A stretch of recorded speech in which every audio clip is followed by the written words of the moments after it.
Harusnya kau ikuti nasihat mereka. Dasar kelas kepala. Apa akibatnya? Lihat ini. Sampai jadi jelek begini masih pontang-panting. Kau sih terlalu menutup gelora jiwamu yang mudah menggebu-gebu dan kurang pertimbangan.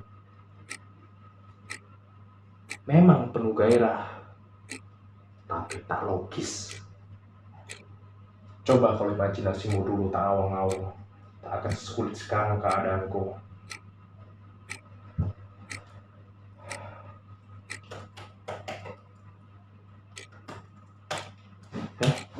Apa? Salahku? Nah, elek ngomong. Kamu kan yang memilih semua ini.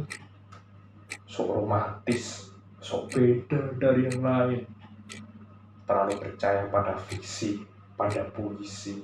Gayamu seperti seniman kali berdunia. Estetika, nih lihat. Kamu sangka semua ini bisa membuat meraih apa yang kamu impikan, hah?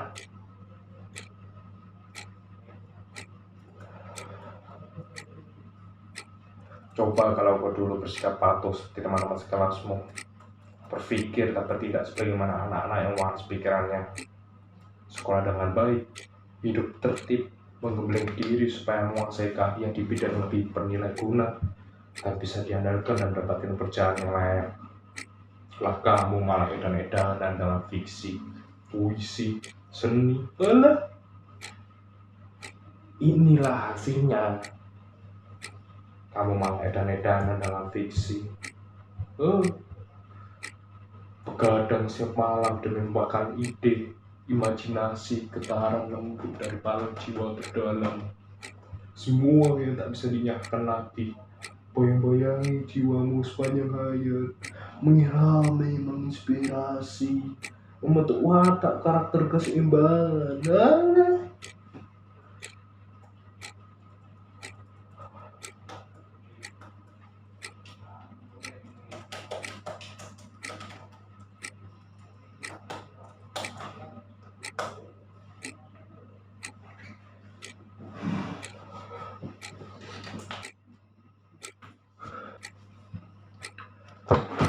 Kau tahu, seperti anak-anak di kampung ini, saya juga tak tahu cerita istimewa apa yang pernah saya miliki dan bisa saya banggakan selain cita-cita yang lumrah dan tak akan mengilhami siapapun. Tapi sejak guru bahasa Indonesia kami menunjukkan sebuah puisi yang sangat indah, saya seperti merasa ada yang dituangkan ke dalam kepala dan dada saya, membuat semuanya terasa berbeda. Saya seperti dibimbing oleh kekuatan dari dalam diri saya dan tidak bisa saya jelaskan.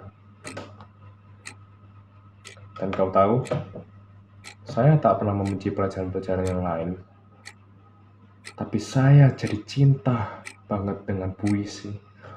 Novel-novel hebat dari pengarang di negeri ini maupun luar negeri. Musik, drama, lukisan, tari, semua keindahan dan karya seniman yang tak habis saya kagumi. Lalu ketika teman-teman di kelas menganggap saya sok tua, sebelum waktunya, orang aneh, tak matching dengan umur, sok berat, seniman anakan dan jumlah gelar khusus lainnya yang saya peroleh.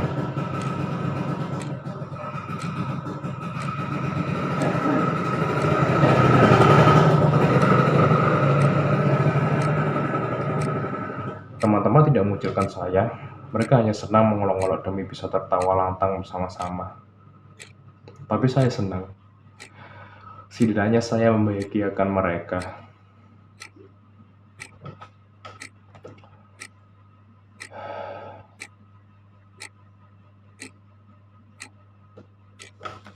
Hah? Apa? Aku mengacaukan hidupmu. Aku yang mengakibatkan nasib yang selalu kau keluhkan itu, ha? Lu siapa? Oke, apapun statusmu, apapun namamu itu, whatever. Tapi dengarkan aku. Di usia sepertiku sekarang, setiap orang harus membuat pilihan penting bagi hidupnya. Dan saya melakukannya. Memilih. Saya tak mau hanya ikut-ikutan mereka yang menjalani hidup ini seolah seperti warisan. Tinggal mengulurkan tangan dan menerima apa yang saja yang diberikan, lalu menjalaninya menjadi tua sampai mati. Sorry, saya tak seperti itu. Kalau orang lain memilih apa yang saya pilih, itu hak mereka, dan itu juga sebuah pilihan.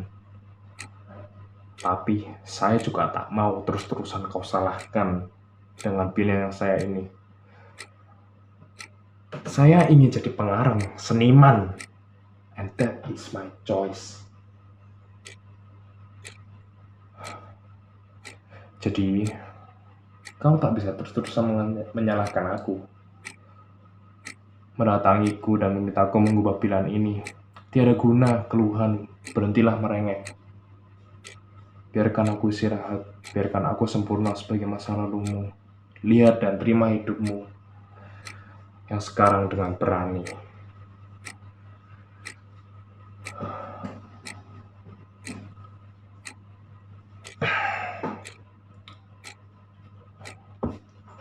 Teman-teman, profesi yang saya pilih ini mungkin memang tak menjanjikan finansial yang hebat, popularitas berlimpah, atau status yang membanggakan bagi keluarga.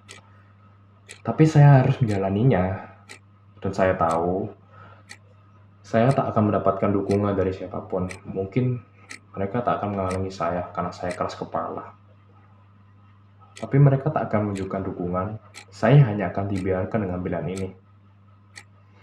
Sambil diam-diam mereka berharap saya gagal, sehingga mereka bisa mencibir dan menunjukkan ke depan muka saya bahwa pendapat mereka lah yang benar. Lalu akan berkata kepada saya persis yang selalu kau katakan.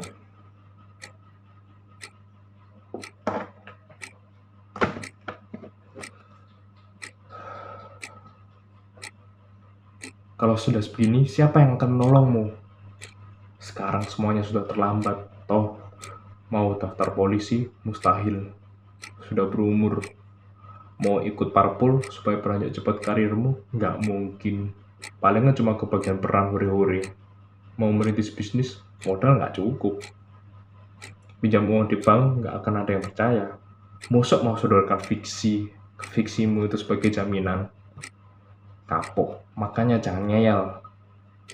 Benarkan Filibus, bagaimanapun jadi PNS itu pilihan terbaik. Sudah banyak contoh jadi profesi sepertimu. Mesti siap susah dong. Kok masih nekat? Kalau saja kamu melanjutkan kuliah, minimal kamu punya ijazah min-1, S1 untuk melamar kerja. Pikiranmu itu yang terlalu liar.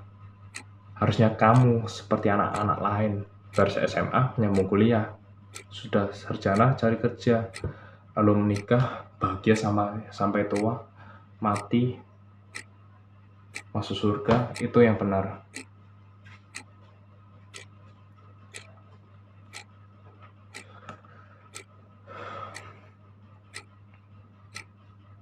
Liar. Saya nggak liar.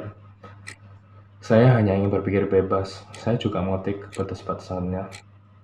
Saya cuma ingin memilih sendiri hidup yang akan saya jalani. Menjelmakan apa yang telah mengilhami dan mengeluarkan jiwa saya. Pertanyaannya, mengapa sebuah pikiran bebas harus selalu dicurigai dan dianggap berbahaya? Mengapa seorang anak SMA dianggap tak patut punya pandangan yang melampaui usianya? Apakah seorang remaja hanya pantas berpikir mengenai hal-hal yang remeh, serba permukaan?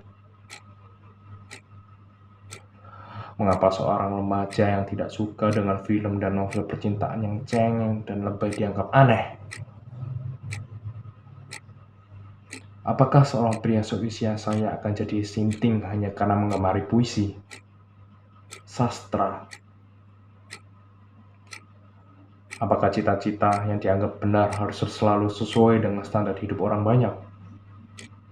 Apakah setiap orang selalu belajar dan bekerja tekun hanya dianggap benar kalau bisa jadi PNS, polisi, tentara, pegawai bank, perintis bisnis. Apakah menjadi seorang anak remaja sama artinya memenuhi kepalamu dengan tempat nongkrong yang asyik, mengumpulkan sebanyak-banyaknya pertemanan di medsos, gonta-ganti status Facebook supaya up to date setiap hari?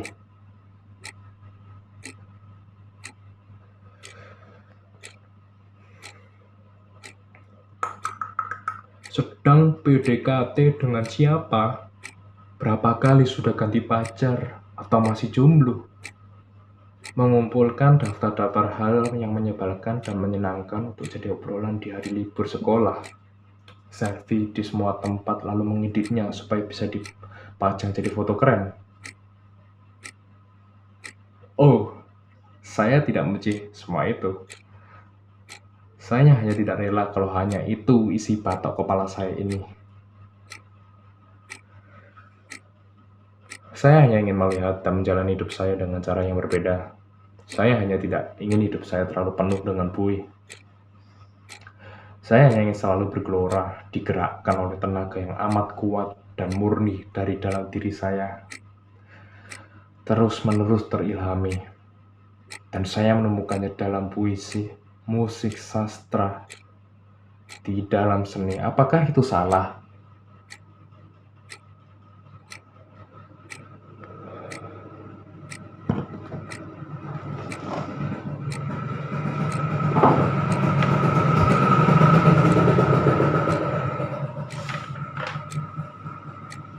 Di antara pokok-pokok balada artis jalan terpecah dua.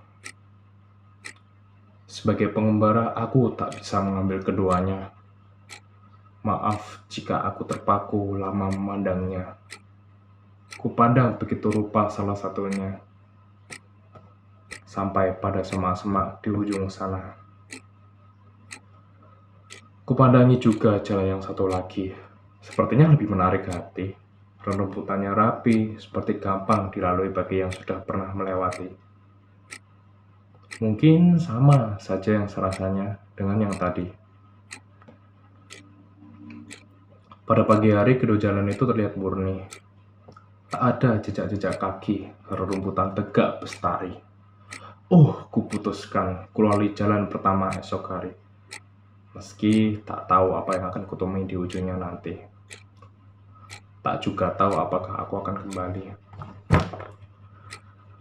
Barangkali aku harus bercerita dengan duka.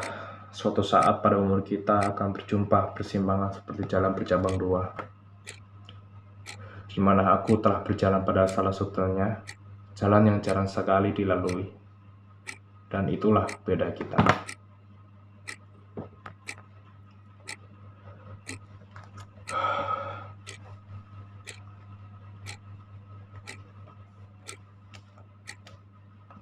Itu tadi jalan yang tak ditempuh. Puisi Robert Frost, guru bahasa Indonesia kami yang memberikannya pada saat saya sebelum ia berhenti mengajar. Karena ia hanya mengantongi ijazah D3. Sementara semua guru di sekolah kami harus bergelar minimal S1. Dia bilang, Firibus, pilihlah jalanmu sendiri meskitu tak banyak dilalui orang lain. Selama yang membuatmu merasa terpaut dengan kuat pada hidupmu, tempuhlah. Dan setiap hari kau harus bilang pada dirimu sendiri, raihlah hari ini. Guru yang selalu mengerti bagaimana membuat muridnya berani melihat ke dalam dirinya sendiri itu, tapi sekarang sudah tersingkir karena selembar ijazah. Untunglah dia punya keterampilan lain, membuka bengkel sepeda. Dari dia saya mendapatkan banyak buku-buku yang membuat jiwa saya selalu lapar pada hikmah. Pada sesuatu yang bisa membuat pikiran saya terus-menerus terjaga. Dia pula yang membuat saya percaya dan tidak takut melakoni hidup. Lihatlah, saya sanggup dan mungkin saya akan berhasil.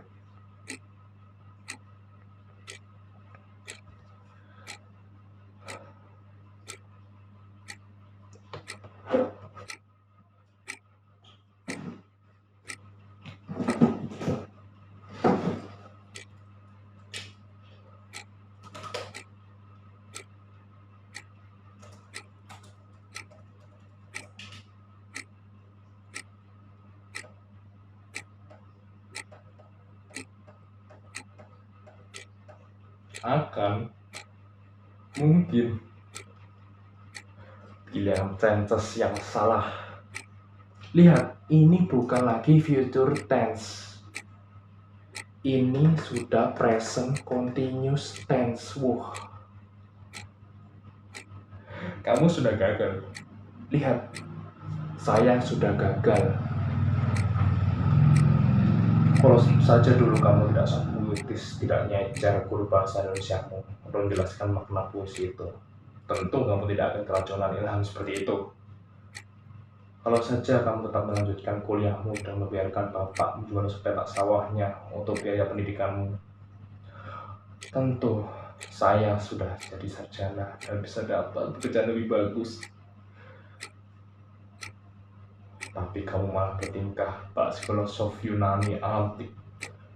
Kamu bilang sawah tak boleh dijual, itu bukan cuma sumber penghasilan, itu sumber nilai dan hidup bapak.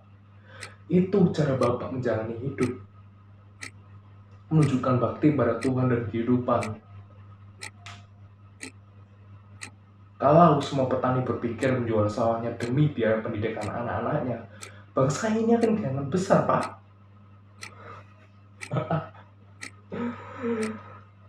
Gayamu selangit. Kamu menyedihkan.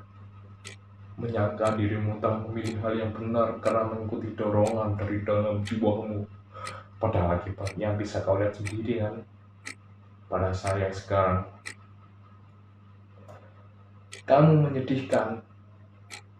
Kamu hanya seorang yang ingin eksentrik, beda, unik, dianggap berpikiran bebas dan mampu sendiri. Sementara diam-diam kamu abaikan dirimu sendiri. You have no self-respect, and that is you, and that is me.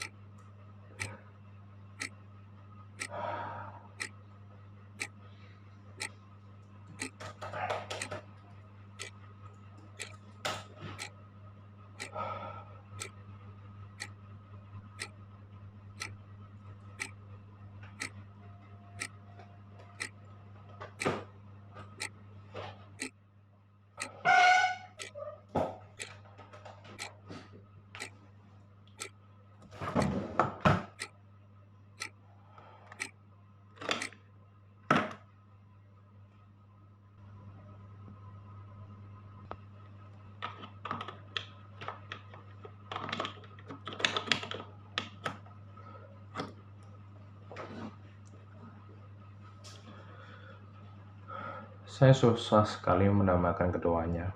Mereka terus-menerus bertengkar. Padahal cerita ini harus saya bereskan besok. Pihak penerbit sudah memberikan deadline. Mereka tahu seluruh anak-anak remaja di negeri ini membutuhkan bahan cerita yang bisa mengilhami sebuah perubahan besar dalam hidup mereka. Sebenarnya sejak 10 tahun terakhir, saya agak kewalahan meladeni banyaknya permintaan dari penerbit, juga para produser film yang tertarik pada masalah-masalah remaja. Mereka butuh sesuatu yang lebih punya bobot dan menginspirasi. Itu adalah kekuatan untuk bersaing. Saya hampir kehabisan ide. Makanya, saya ambil dari kisah hidup saya sendiri. Tapi malam ini saya sudah lumayan capek. Saya akan sangat menghargai kalau Anda semua berkenan memberi ide bagaimana mengakhiri konflik antara dua tokoh dalam cerita saya ini. Dan supaya tidak berlarut-larut dan saya segera istirahat. Tapi tunggu dulu. Sebelum Anda semua memberi pendapat, saya mohon diri sebentar ke dalam. Anak saya yang paling kecil akan segera tidur. Dan saya harus membacakan puisi dongeng untuknya. Permisi.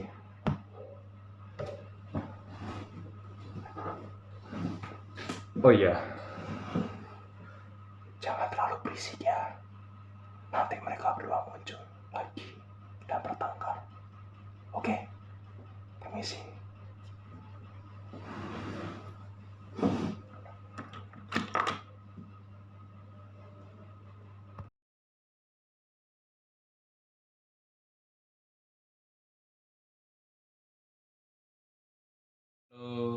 Nama saya Nicholas, saya dari kelas 11 1. Dan itulah Anda sudah menyaksikan video monolog yang berjudul 3 Kamar.